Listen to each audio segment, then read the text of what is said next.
Le café Lumière baignait dans la douce lueur d'un soleil couchant parisien. Les derniers clients de la journée savouraient leurs expressos en contemplant la scène qui scintillait au loin. Parmi les serveurs qui s'activaient entre les tables, Mathilde Leroy se démarquait par sa présence discrète mais remarquable. À 26 ans, son regard vif trahissait une intelligence que ses collègues qualifiaient souvent d'intimidante. Ses cheveux châtains étaient noués en un chignon désordonné et ses mains fines s'activaient avec précision pour servir les clients. Ce soir-là, le café accueillait un groupe d'hommes d'affaires en costume sombre. Ils occupèrent la table au fond, celle que Mathilde détestait servir car elle était loin du comptoir. Les hommes parlaient fort, brandissant leurs smartphones et leurs tablettes comme des extensions de leurs mains. Au centre de la table, trônait un homme d'une cinquantaine d'années, aux tempes grisonnantes et au regard d'acier.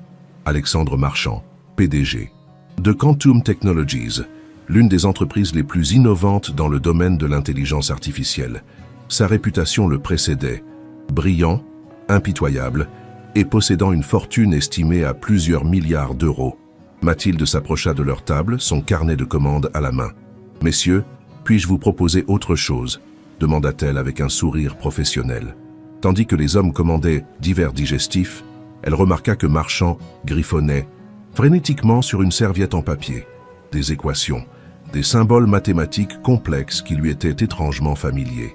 Chers lecteurs, si vous appréciez le début de cette histoire, n'hésitez pas à laisser un j'aime et à vous abonner à la chaîne pour ne manquer aucun de mes récits. Votre soutien m'encourage à continuer à partager ces aventures avec vous. Maintenant, revenons à notre histoire. Le regard de Mathilde s'attarda sur les équations griffonnées. Elle reconnut immédiatement un problème d'optimisation stochastique, un domaine qu'elle avait exploré pendant ses années d'études en mathématiques appliquées, avant que sa vie ne prenne un tournant inattendu, avant que les circonstances ne la forcent à abandonner son doctorat et à servir des cafés pour joindre les deux bouts. « Vous devriez utiliser la méthode de Lagrange pour cette contrainte », murmura-t-elle presque involontairement, pointant du doigt un segment de l'équation. Alexandre Marchand leva les yeux surpris. « Pardon ?» Mathilde rougit, réalisant qu'elle venait de franchir une ligne invisible entre le personnel et les clients. « Excusez-moi, monsieur, je ne voulais pas m'immiscer. »« Non, répétez ce que vous venez de dire, » insista Marchand, son regard soudain intense. « Votre équation, la méthode que vous utilisez pour résoudre ce problème d'optimisation, elle est inefficace pour ce type de contrainte non linéaire.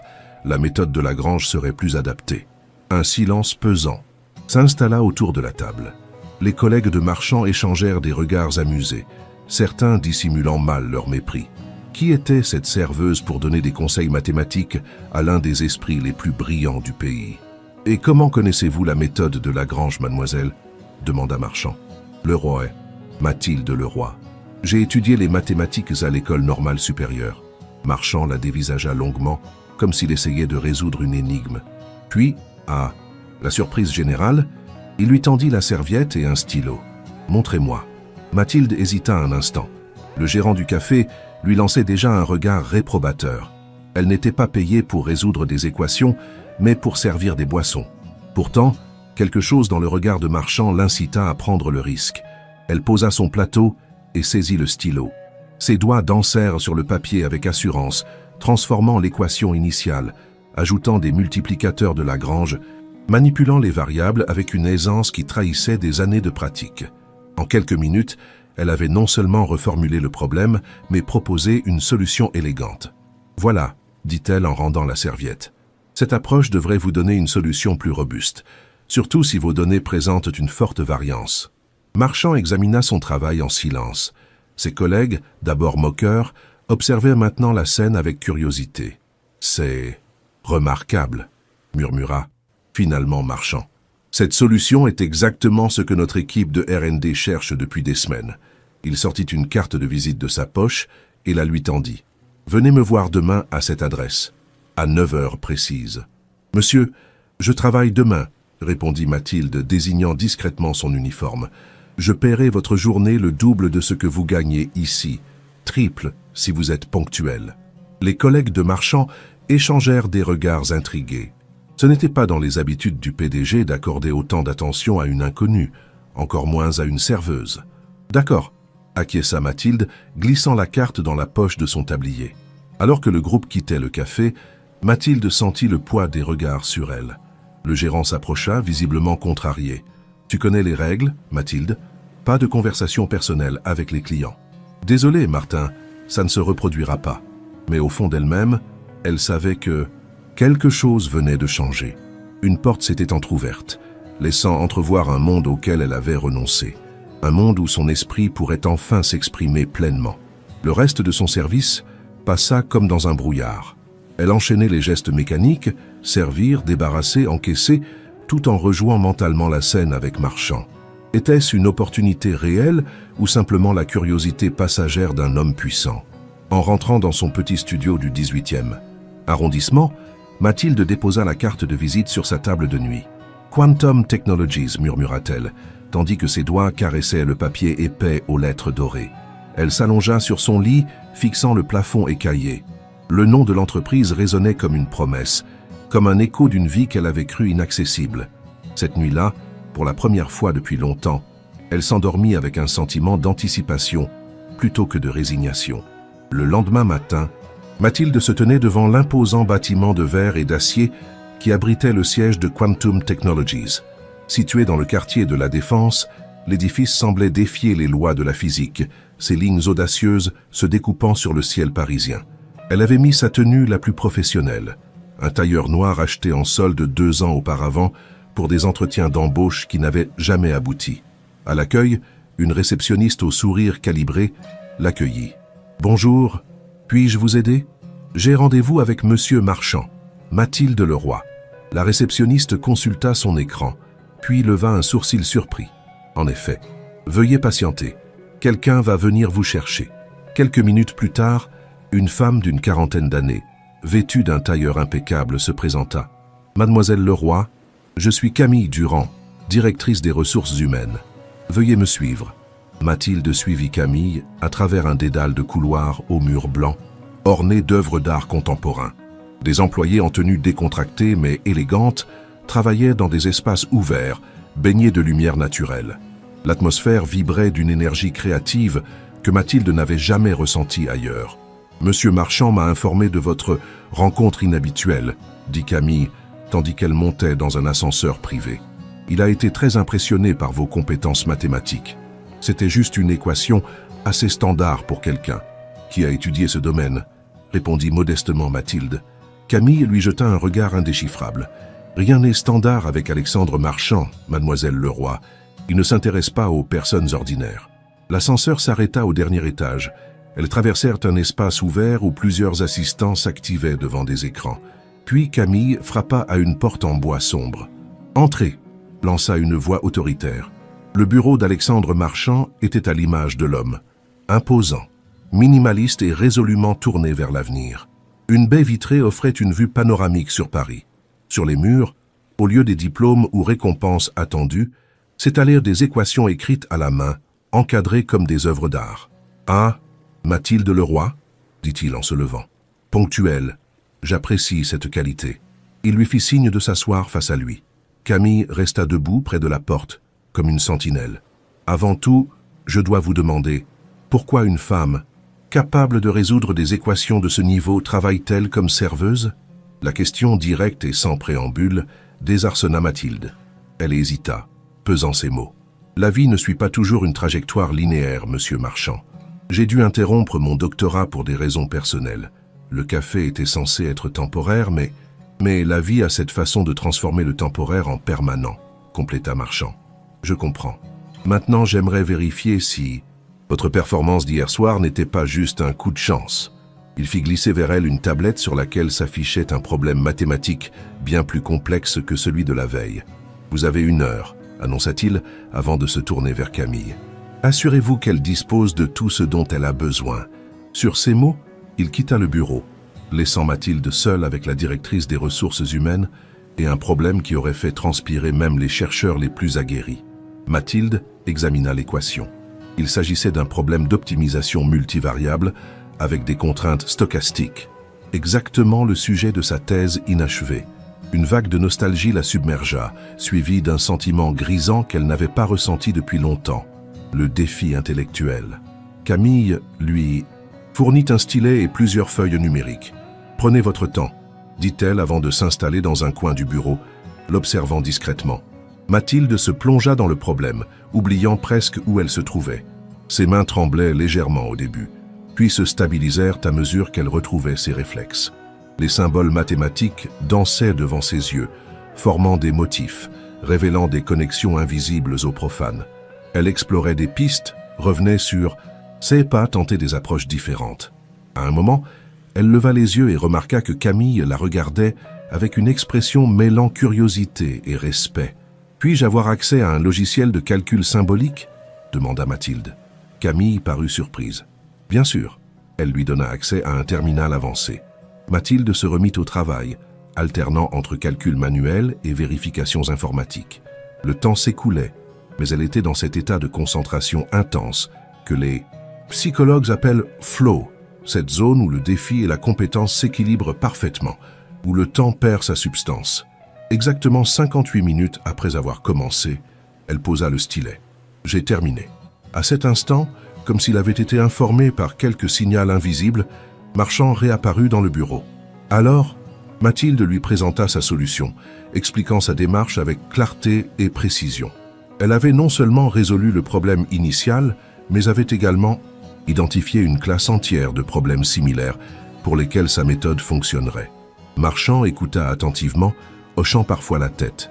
Quand elle eut terminé, il resta silencieux un long moment, examinant ses calculs. « Impressionnant, » dit-il finalement. « Vous venez de résoudre en moins d'1 heure un problème sur lequel notre équipe de recherche travaille depuis 3 mois. » Il échangea un regard avec Camille, qui hocha imperceptiblement la tête. « Mademoiselle Leroy, je vais être direct. Quantum Technologies est à la pointe de l'intelligence artificielle et de l'analyse prédictive. Nous développons des algorithmes qui révolutionneront des secteurs entiers de l'économie. Pour cela, nous avons besoin des meilleurs esprits. » Il fit une pause, la fixant intensément. « Je vous offre un poste de consultante spéciale, directement rattaché à mon bureau. Salaire de départ, 15 000 € par mois, plus bonus et stock option. Vous commencez demain. » Mathilde sentit son cœur s'accélérer. C'était surréaliste. Hier encore, elle servait des cafés pour 1 500 € mensuels. « C'est généreux, » articula-t-elle, essayant de maintenir une apparence calme. « Mais j'aimerais comprendre exactement ce que vous attendez de moi. » Marchand sourit, apparemment satisfait de sa réaction. « J'apprécie votre prudence. Voici ce que j'attends. Votre cerveau, votre créativité mathématique, votre capacité à voir des solutions là où d'autres voient des impasses. Notre département R&D est excellent mais parfois trop conventionnel. Vous apporterez une perspective fraîche. » « Et si je refuse ?» demanda Mathilde, surprise par sa propre audace. Le sourire de Marchand s'élargit. « Alors vous retournerez servir des cafés et je trouverai quelqu'un d'autre. Mais nous savons tous les deux que vous n'allez pas refuser. » Il avait raison, bien sûr. Cette opportunité était exactement ce qu'elle avait espéré pendant des années.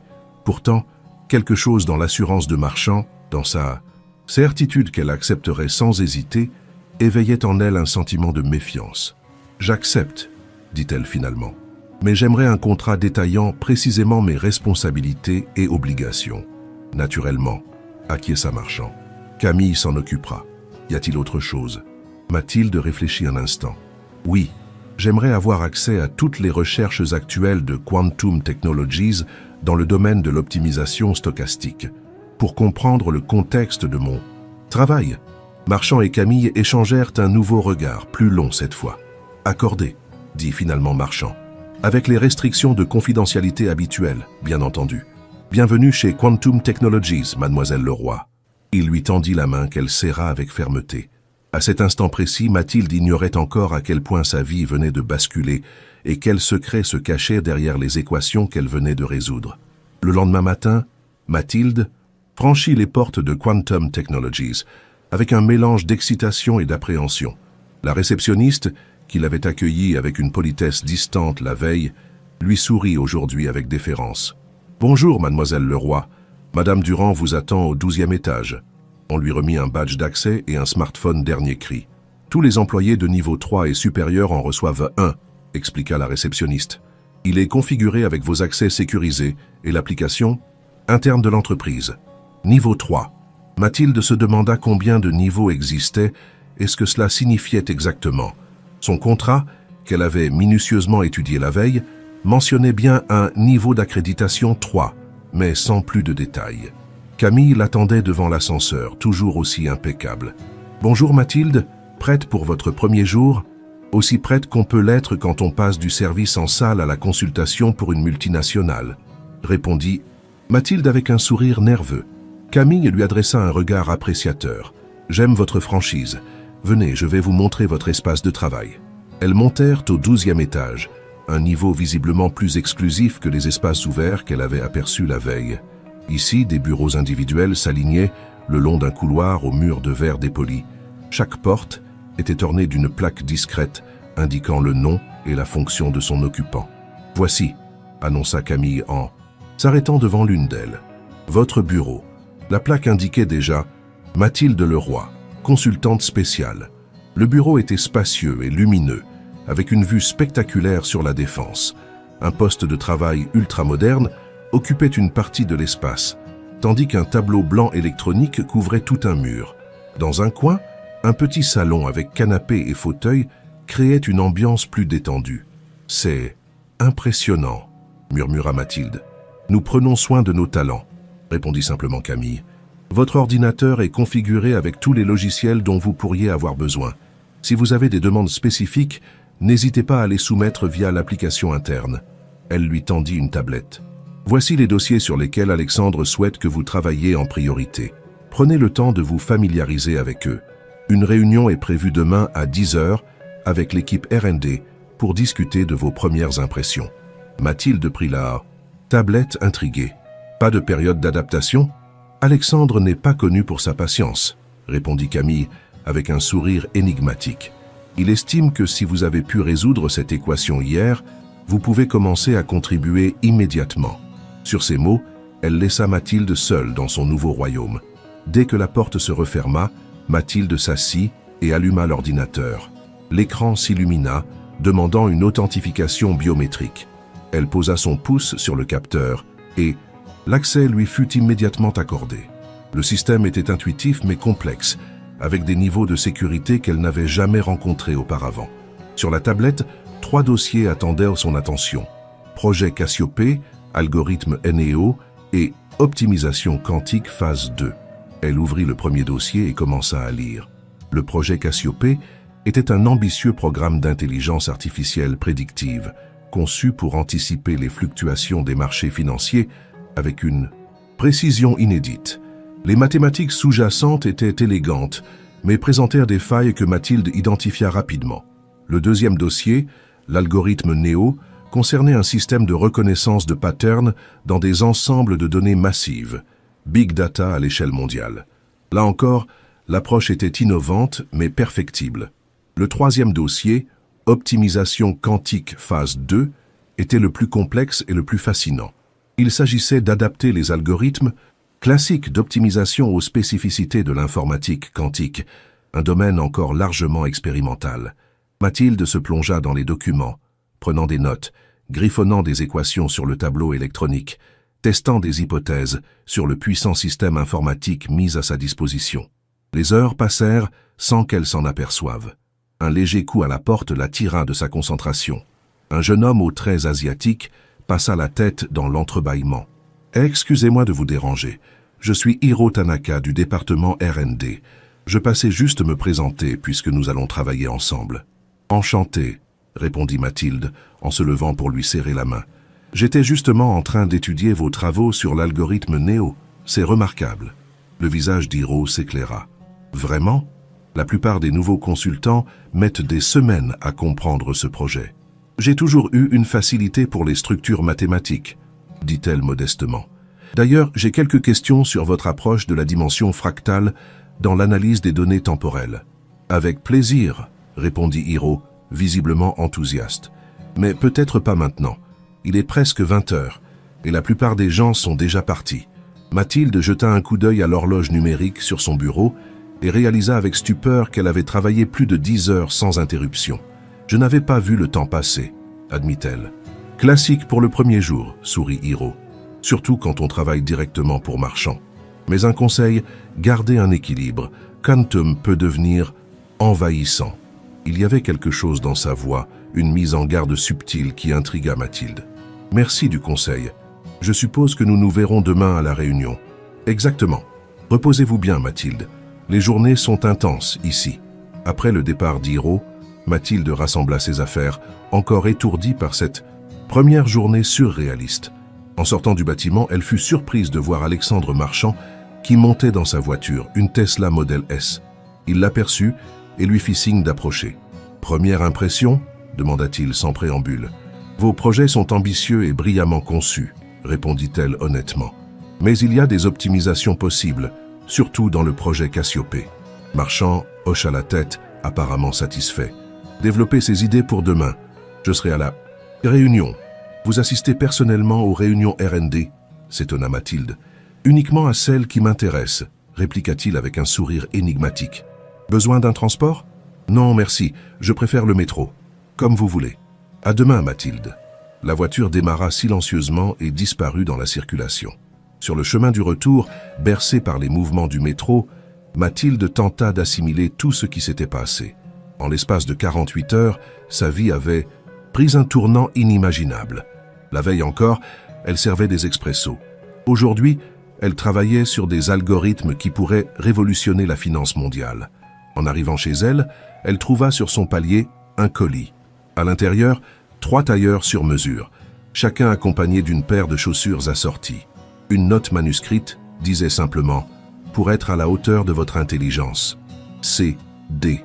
Camille Durand. » Cette femme pensait vraiment à tout. Mathilde s'assit, sur son lit, soudain submergée par l'émotion. C'était une chance inespérée, mais aussi une responsabilité écrasante. Et au milieu de son excitation, une petite voix persistait, lui murmurant que tout cela était trop beau, trop rapide, trop parfait pour être totalement honnête. Mais pour l'instant, elle choisit d'ignorer cette voix. Demain serait un autre jour, et elle avait une réunion à préparer. La salle de conférence du département R&D ressemblait à un amphithéâtre futuriste. Des gradins en demi-cercle faisaient face à un mur d'écran géant, tandis que des hologrammes tridimensionnels flottaient au centre de l'espace. Mathilde, vêtue de l'un des tailleurs offerts par Camille, observait discrètement les chercheurs qui prenaient place. Hiro Tanaka lui fit un signe amical et vint s'asseoir à côté d'elle. « Prête pour le grand bain ?»« Aussi prête qu'on peut l'être, » répondit-elle, en essayant de masquer sa nervosité. « Ne vous inquiétez pas, l'équipe est composée de gens brillants, mais pas hostiles, sauf peut-être. » Il s'interrompit en voyant entrer une femme blonde à l'allure austère, accompagnée d'un homme à lunettes dont le visage semblait figé dans une expression de méfiance permanente. « Sophie Mercier et Richard Klein », murmura Hiro, directrice de la R&D et son adjoint, brillants mais territoriaux. Votre nomination directe par Marchand ne leur a pas plu. Mathilde comprit immédiatement la dynamique. Elle venait de court-circuiter la hiérarchie traditionnelle, ce qui créait inévitablement des tensions. La salle se tut brusquement lorsqu'Alexandre Marchand fit son entrée, suivi de Camille Durand. Il balaya l'assemblée du regard et s'arrêta sur Mathilde. « Mesdames, messieurs, nous sommes réunis aujourd'hui pour accueillir notre nouvelle consultante spéciale Mathilde Leroy. En à peine 24 heures, elle a déjà identifié des pistes d'amélioration significatives pour nos projets phares. » Des murmures parcoururent l'assistance. Sophie Mercier croisa les bras, son expression oscillante entre scepticisme et contrariété. « Mathilde, » poursuivit Marchand, « nous vous écoutons. » Sans hésitation, Mathilde se leva et se dirigea vers l'espace central. Camille lui avait montré plus tôt comment utiliser le système holographique et elle manipula les commandes avec une assurance qui surprit l'assistance. « Merci, monsieur Marchand. Bonjour à tous. Je voudrais d'abord souligner la qualité exceptionnelle du travail que vous avez accompli. Les 3 projets que j'ai étudiés témoignent d'une créativité et d'une rigueur remarquables. » Ce préambule sembla apaiser légèrement les tensions. Même Sophie Mercier décroisa les bras. « Concernant le projet Cassiopée, » continua Mathilde, en faisant apparaître des équations complexes dans l'espace holographique, votre approche des séries temporelles financières est innovante. Mais je pense que nous pouvons améliorer la précision prédictive en incorporant une dimension fractale adaptative. Elle développa son idée pendant plusieurs minutes, illustrant son propos avec des simulations qu'elle avait préparées la veille.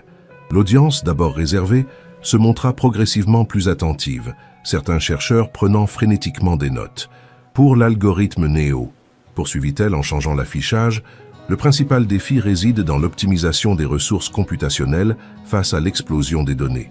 Je propose une approche de sparsification intelligente qui permettrait de réduire de 40% la charge de calcul sans compromettre la précision. Hiro hocha vigoureusement la tête, visiblement enthousiaste. D'autres chercheurs échangèrent des regards impressionnés. Enfin, concernant l'optimisation quantique phase 2, j'ai identifié une incompatibilité potentielle entre votre modèle théorique et les contraintes physiques des processeurs quantiques actuels. Voici une reformulation qui résoudrait ce problème. Elle afficha une séquence d'équations qui fit sursauter Richard Klein. « C'est impossible », intervint-il, brisant le silence. « Nous avons passé des mois à explorer cette approche.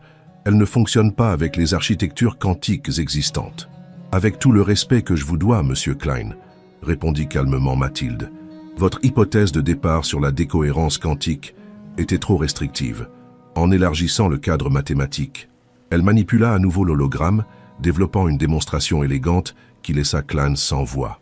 Marchand observait la scène avec un sourire satisfait.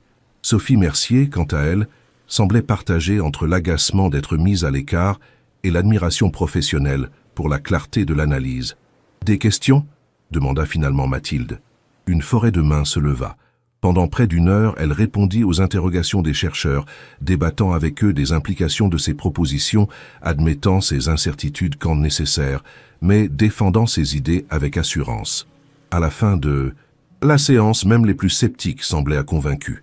Marchand se leva et applaudit, bientôt imité par le reste de l'assemblée. « Je crois que nous venons d'assister à quelque chose d'exceptionnel, » déclara-t-il. « Sophie, Richard, je souhaite que vous travailliez étroitement avec Mathilde pour implémenter ces améliorations dès que possible. » Sophie Mercier hocha la tête, son expression désormais plus professionnelle que hostile. « Bien sûr, nous pourrions commencer par le projet Cassiopée, qui est le plus avancé. »« Parfait, » approuva Marchand. « Des équipes dédiées seront formées sous votre supervision, avec Mathilde comme consultante principale. » La réunion se termina dans une atmosphère d'excitation palpable.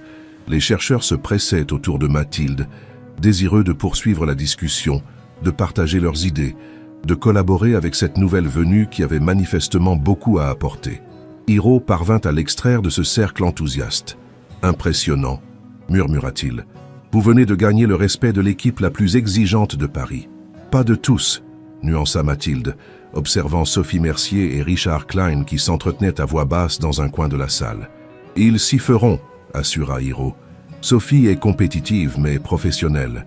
Si vos idées sont bonnes, et elles le sont manifestement, elle les soutiendra. » Marchand s'approcha d'eux, interrompant leur conversation. « Mathilde, venez dans mon bureau. » Elle suivit le PDG jusqu'à l'étage de la direction, où Camille les attendait déjà. « Vous avez dépassé mes attentes, » déclara Marchand dès que la porte fut fermée. « L'équipe est conquise. »« Pas toute l'équipe, » corrigea Mathilde. « Sophie Mercier et Richard Klein semblent réservés. »« C'est normal, » intervint Camille. « Vous représentez un changement dans leur écosystème. Mais ce qui compte, c'est que les autres chercheurs vous ont accepté. Sophie est trop professionnelle pour laisser ses sentiments personnels interférer. » « Avec le travail. »« Exactement, » confirma Marchand. « Maintenant, parlons de la prochaine étape. Vos améliorations pour Cassiopée sont particulièrement intéressantes. Si elles fonctionnent comme prévu, nous pourrions révolutionner l'analyse prédictive financière, avec des implications éthiques significatives, souligna Mathilde. Un tel outil pourrait déséquilibrer les marchés s'il tombait entre de mauvaises mains. Marchand et Camille échangèrent un regard rapide, que Mathilde ne manqua pas de remarquer. « Bien sûr, » acquiesça Marchand. « C'est pourquoi nous devons le développer en premier, pour nous assurer qu'il sera utilisé de manière responsable. » Il y avait quelque chose dans son ton, une assurance trop lisse, qui mit Mathilde mal à l'aise. Mais avant qu'elle puisse approfondir ce point, Camille changea habilement de sujet. « Nous avons prévu une soirée d'entreprise ce vendredi. Ce sera l'occasion pour vous de rencontrer les autres départements dans un cadre plus détendu. »« Soirée d'entreprise » répéta Mathilde, surprise par ce changement de ton. « Quantum n'est pas qu'un lieu de travail, » expliqua Marchand. « C'est une communauté. Nous croyons en l'importance des liens humains pour stimuler l'innovation. »« Je vois, » dit Mathilde, encore déconcertée par ce contraste entre les implications éthiques profondes de leur travail et la légèreté soudaine de la conversation. « Camille vous donnera les détails, » conclut Marchand en se levant. « signalant la fin de l'entretien. En attendant, continuez votre excellent travail.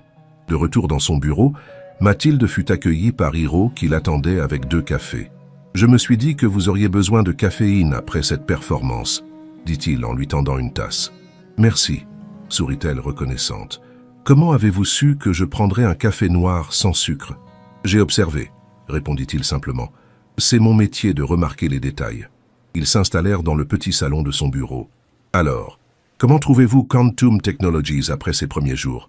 demanda Hiro. Mathilde réfléchit avant de répondre. « C'est fascinant et un peu intimidant. Tout va si vite. C'est la marque de fabrique de Marchand, vitesse et excellence. Mais parfois, il s'interrompit semblant peser ses mots. Parfois, l'encouragea Mathilde. Parfois, je me demande si nous prenons suffisamment de recul pour considérer les implications de ce que nous développons. Il baissa la voix. L'algorithme Cassiopée, par exemple. Vous aviez raison à propos des implications éthiques. Vous avez entendu? Les murs ont des oreilles chez Quantum, dit-il avec un sourire contrit.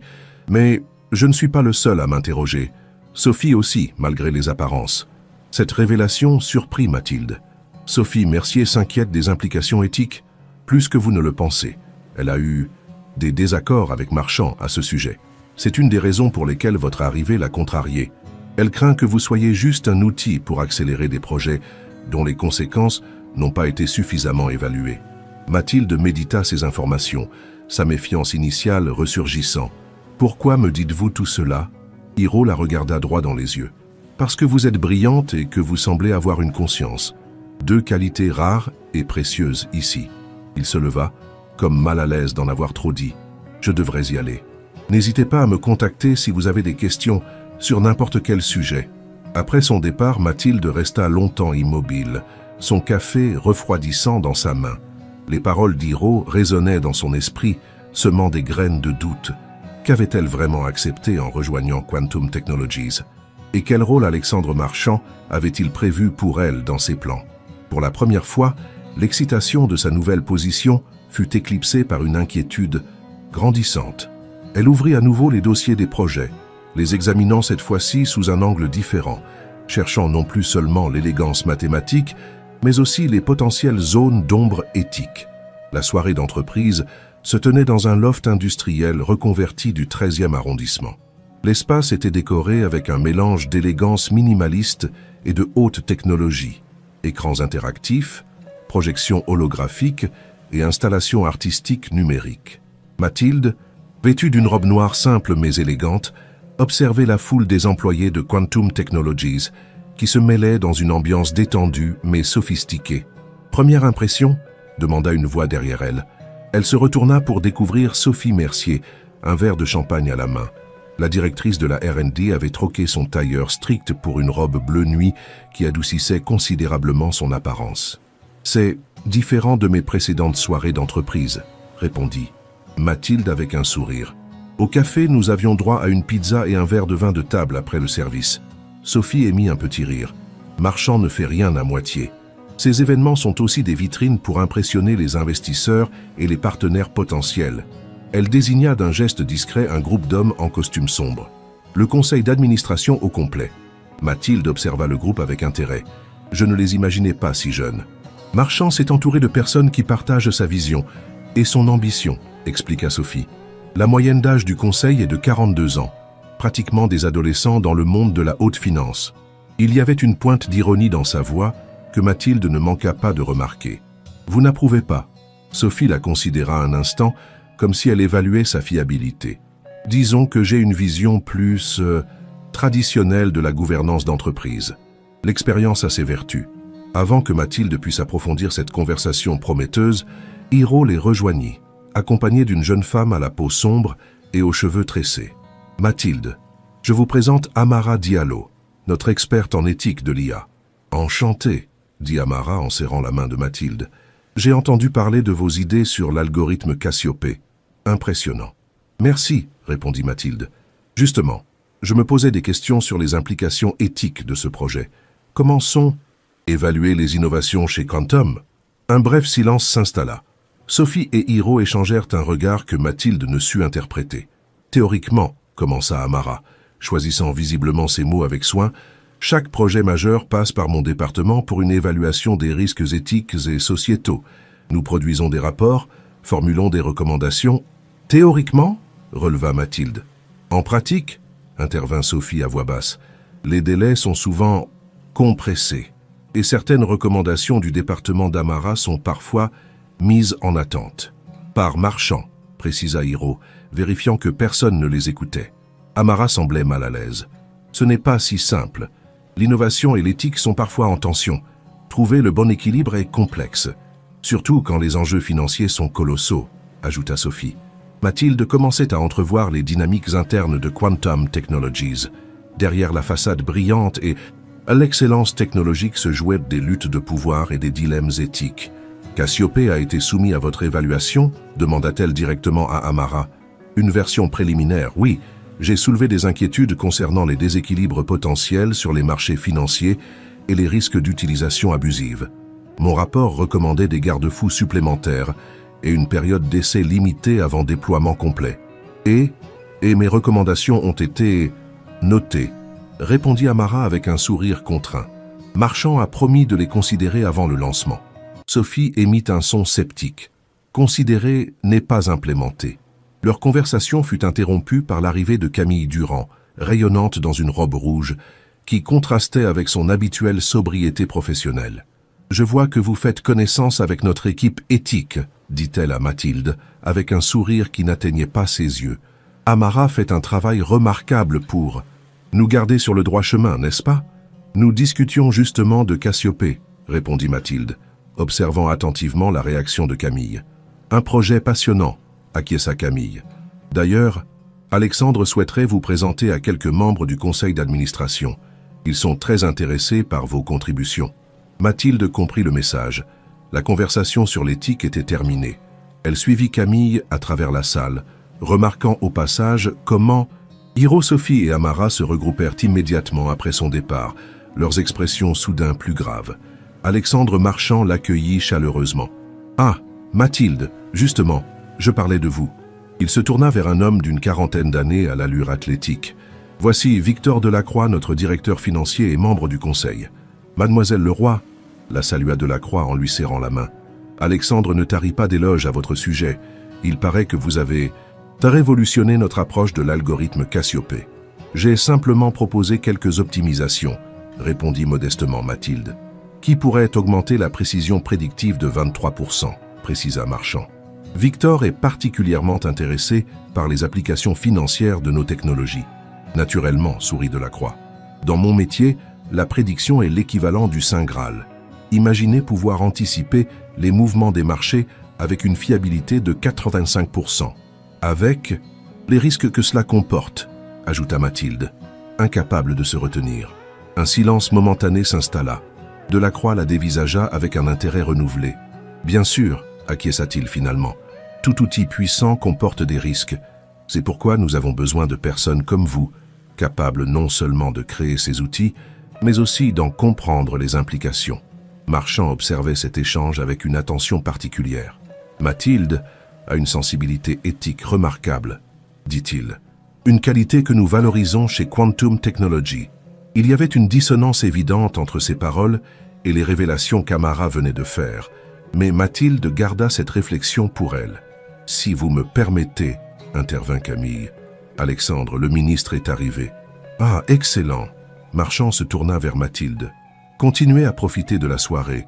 Nous reparlerons lundi de vos idées pour Cassiopée. » Tandis qu'il s'éloignait avec Camille, Delacroix resta aux côtés de Mathilde. « Il est impressionnant, n'est-ce pas ?» dit-il en suivant Marchand du regard. « Certainement, » acquiesça Mathilde. Mais j'avoue être surprise par la présence d'un ministre à une simple soirée d'entreprise. Delacroix sourit.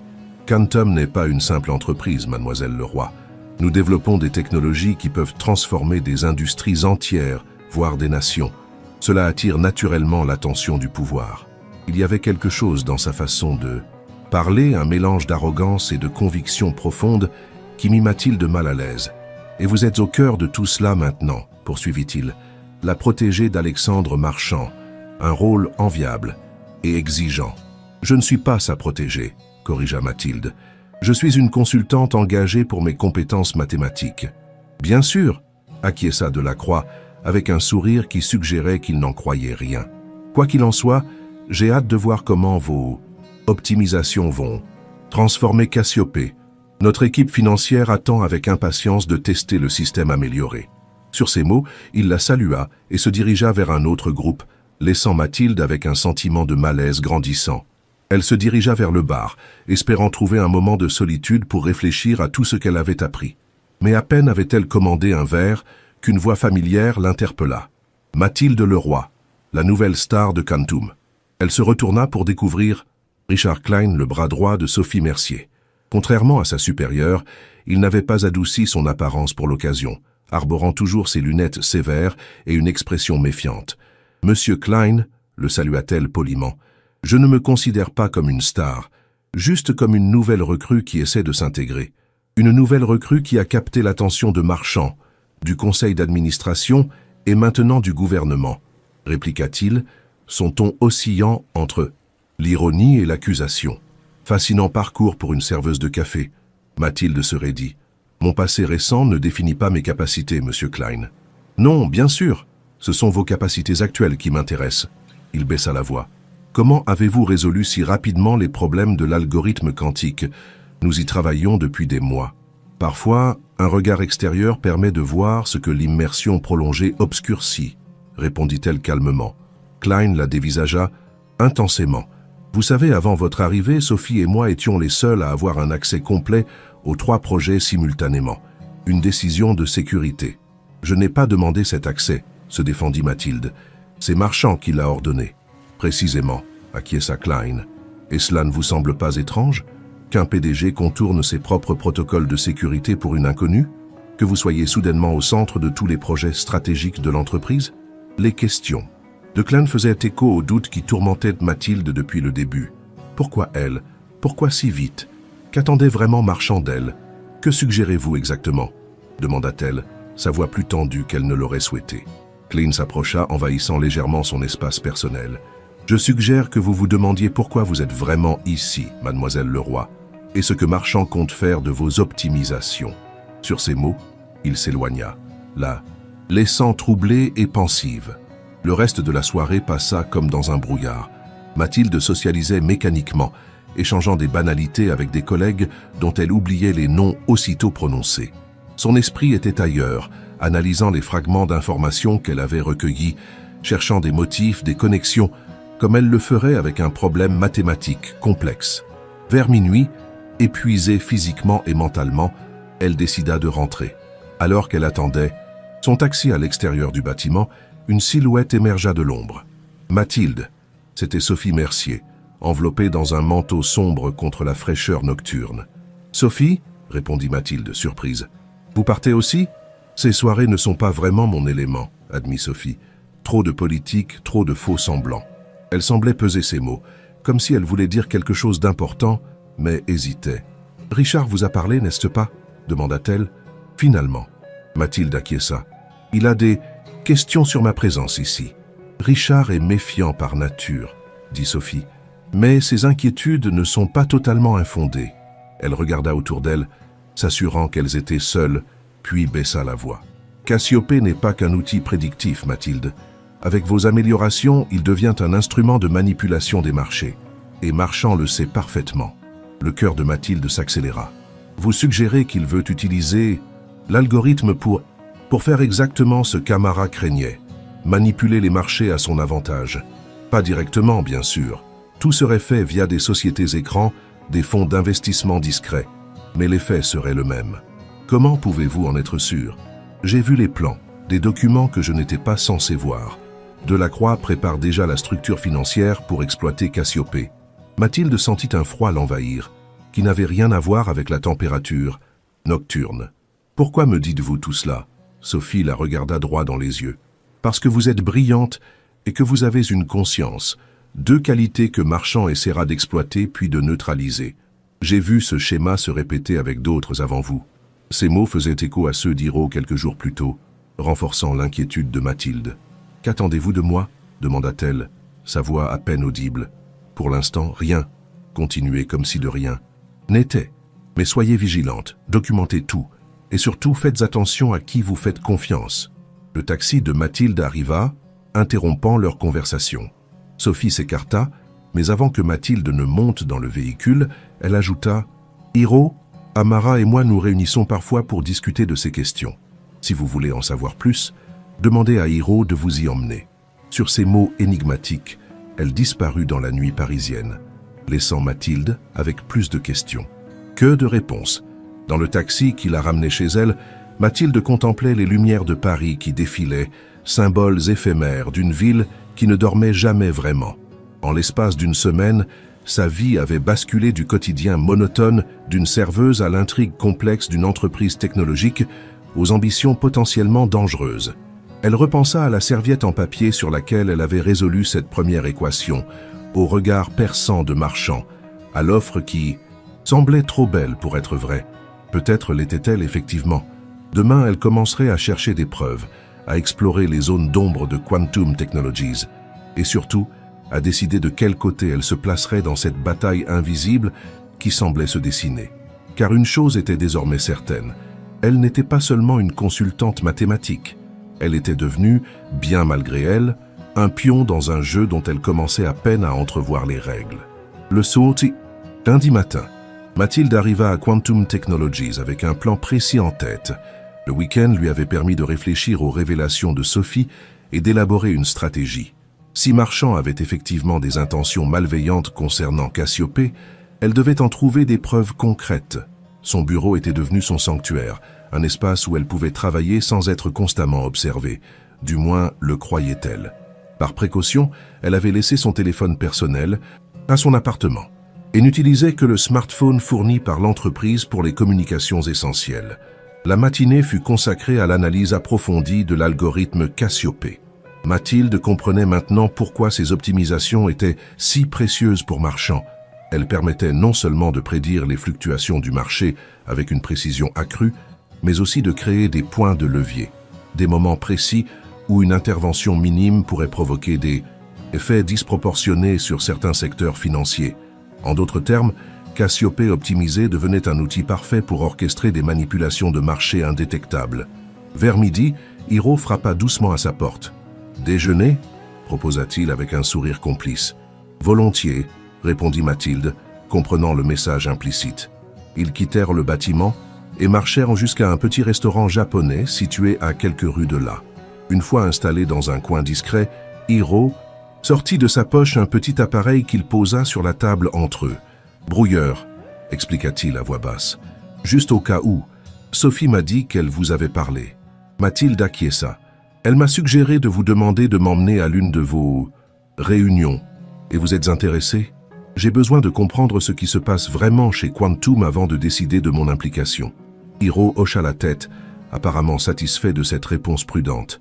Ce soir, 20h. Il y a une librairie dans le Marais, Les mots éternels. Demandez l'équation de Fermat au propriétaire. Il vous guidera. Mathilde ne put s'empêcher de sourire malgré la tension. Ça semble tout droit sorti d'un roman d'espionnage. La paranoïa est une réponse rationnelle quand on a des raisons concrètes de se méfier, répliqua Hiro, soudain très sérieux. Nous avons appris à nos dépens que Quantum a des yeux et des oreilles partout. Il sortit son téléphone et lui montra une photo. « Vous reconnaissez cette personne ?» La photo montrait un jeune homme aux traits méditerranéens, souriant dans ce qui semblait être une fête d'entreprise de Quantum. « Non, » répondit Mathilde. « Qui est-ce » ?»« Marco Rossi. Il travaillait à la R&D il y a 6 mois. Brillant idéaliste préoccupé par l'éthique. Comme vous.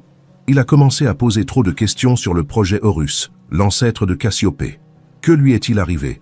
Hiro rangea son téléphone. « Officiellement, il a démissionné pour raisons personnelles et est retourné en Italie. Officieusement, personne n'a réussi à le contacter depuis.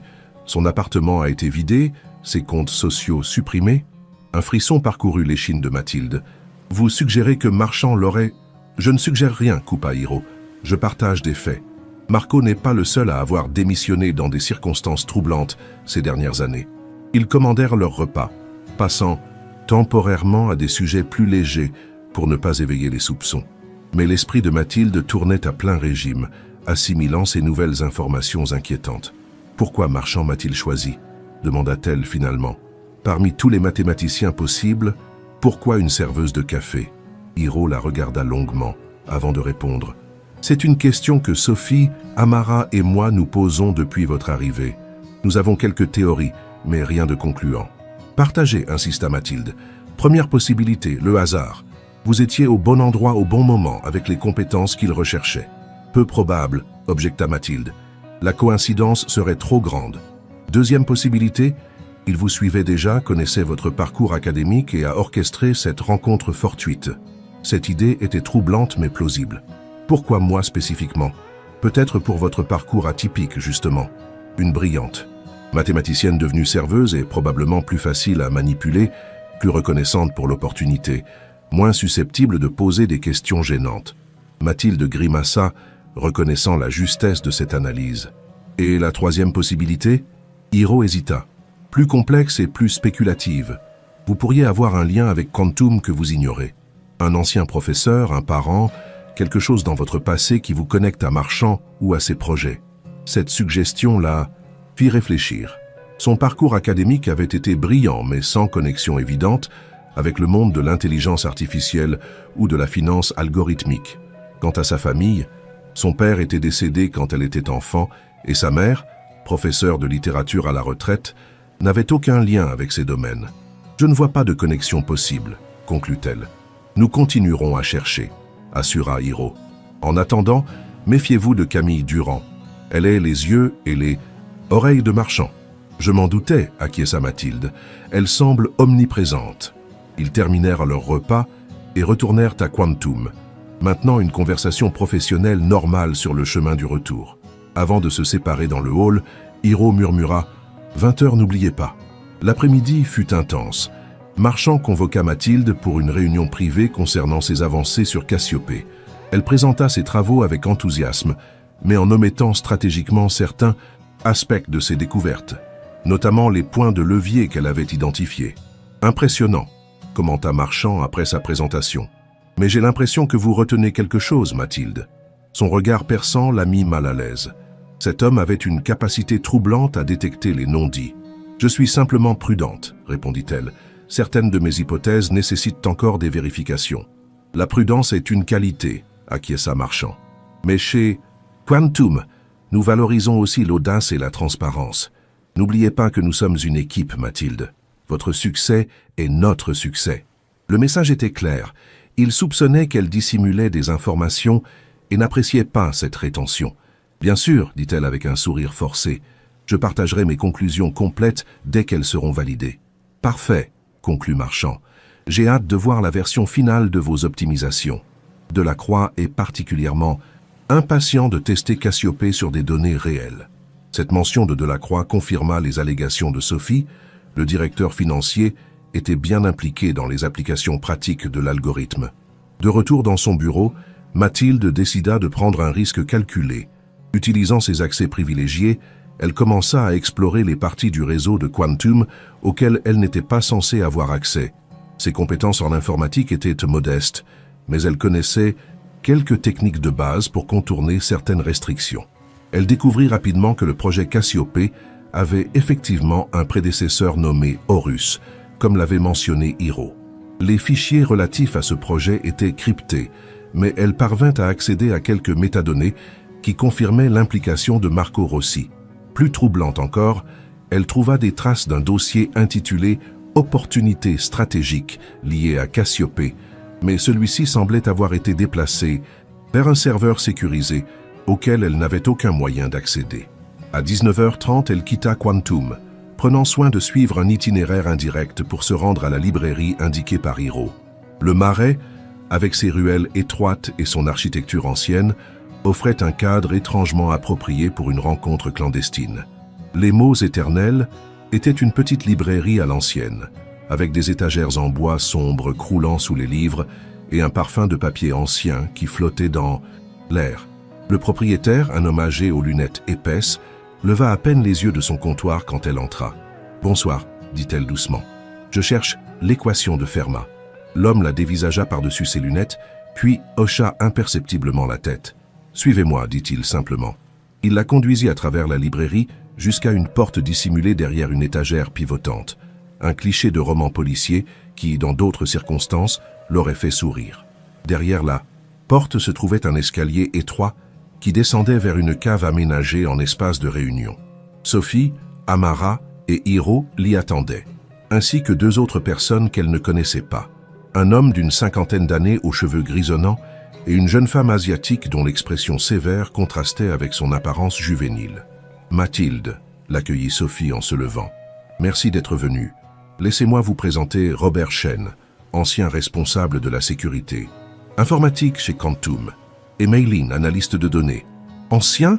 releva Mathilde en serrant la main de Robert. « J'ai été encouragé à prendre une retraite anticipée quand j'ai commencé à signaler des activités suspectes dans le réseau, » expliqua Robert avec un accent américain prononcé. « Et moi, je n'ai jamais travaillé officiellement pour Quantum, » ajouta May. « Je suis consultante externe, ce qui me donne une certaine liberté de mouvement. » Mathilde prit place autour de la table, centrale où étaient éparpillés des documents et des tablettes. « Avant tout, » commença Sophie, « vous devez comprendre que ce que nous faisons ici pourrait être considéré comme de l'espionnage industriel, voire de la trahison par Quantum Technologies. Si vous souhaitez partir maintenant, nous comprendrons. » Mathilde hésita un instant. Elle avait construit toute sa carrière sur l'honnêteté intellectuelle et le respect des règles. Mais les révélations des derniers jours et ses propres découvertes l'avaient convaincue que quelque chose de profondément troublant se tramait chez Quantum. « Je reste, » décida-t-elle, « mais j'ai besoin de comprendre exactement ce qui se passe. » Sophie acquiesça gravement. « Nous pensons qu'Alexandre Marchand utilise Quantum Technologies comme façade pour un projet bien plus ambitieux et potentiellement dangereux. Un projet qui dépasse largement la simple manipulation des marchés financiers. Nous l'appelons Projet Olympe, intervint Robert. C'est le nom de code que j'ai découvert dans des fichiers sécurisés avant mon départ forcé. Quel est ce projet exactement ? Demanda Mathilde. Les membres du groupe échangèrent des regards, puis Amara prit la parole.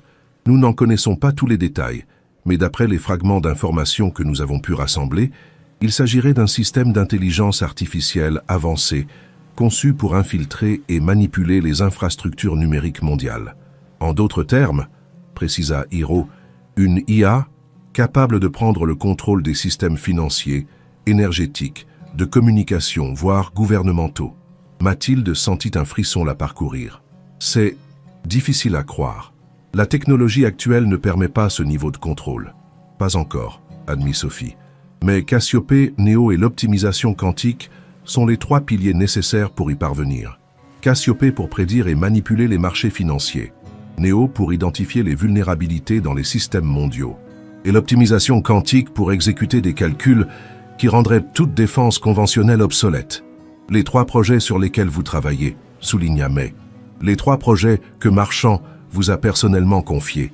La révélation frappa Mathilde comme un coup physique. Elle n'était pas simplement une consultante mathématique. Elle était, sans le savoir, l'architecte d'un système potentiellement catastrophique. Pourquoi Marchand ferait-il cela ? Demanda-t-elle, cherchant désespérément une explication rationnelle. Quel serait son objectif ? Le pouvoir, répondit simplement Robert. Un nouveau type de pouvoir, pas celui des nations ou des armées, mais celui qui contrôle l'infrastructure invisible qui fait fonctionner notre monde moderne.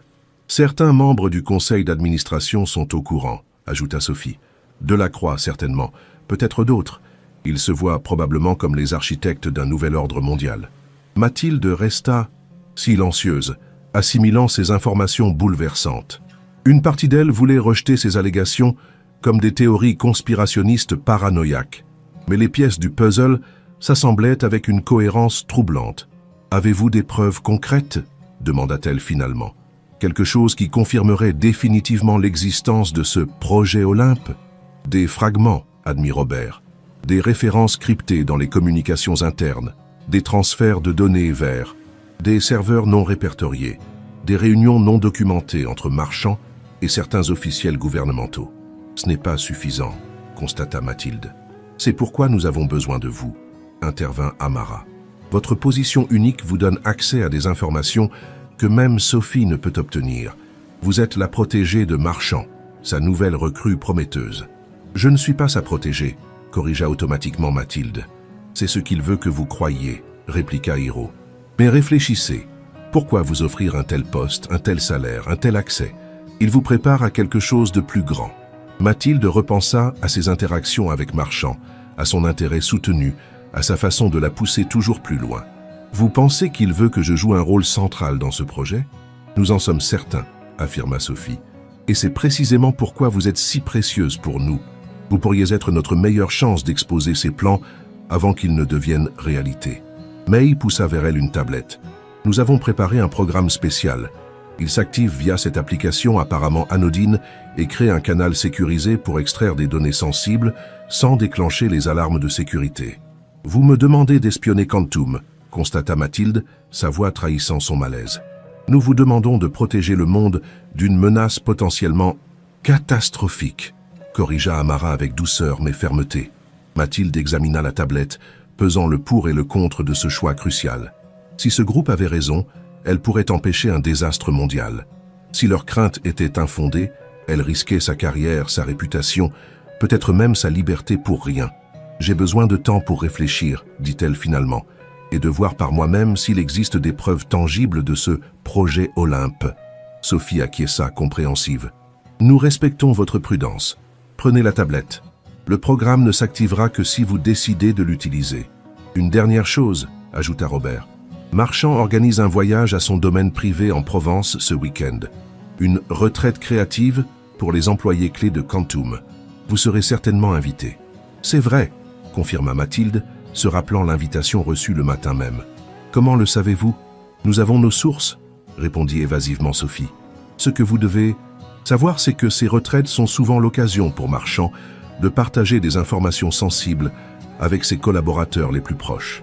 Si vous y assistez, soyez particulièrement vigilante. La réunion se termina peu après, chacun quittant la librairie à des moments différents pour éviter d'attirer l'attention. Mathilde partit en dernière, la tablette dissimulée dans son sac, l'esprit en ébullition. Sur le chemin du retour, elle analysait méthodiquement chaque information, chaque théorie, cherchant des failles logiques ou des preuves corroborantes. Une chose était certaine, elle ne pouvait plus voir Quantum Technologies et Alexandre Marchand de la même façon. En arrivant chez elle, elle remarqua immédiatement que quelque chose n'allait pas. La porte de son appartement était légèrement entr'ouverte, alors qu'elle était certaine de l'avoir verrouillée en partant le matin. Avec précaution, elle poussa la porte. L'appartement semblait intact au premier abord, mais un examen plus attentif révéla des signes subtils d'intrusion. Un livre légèrement déplacé, un tiroir pas complètement fermé, son ordinateur personnel dont l'orientation sur le bureau avait changé. Quelqu'un avait fouillé chez elle avec suffisamment de professionnalisme pour ne laisser que des traces minimes. Était-ce Quantum, Marchand ou quelqu'un d'autre? Cette violation de son espace privé cristallisa sa décision. Si on l'espionnait, c'est qu'elle représentait une menace ou une ressource précieuse. Dans les deux cas, cela donnait du crédit aux affirmations du groupe de Sophie.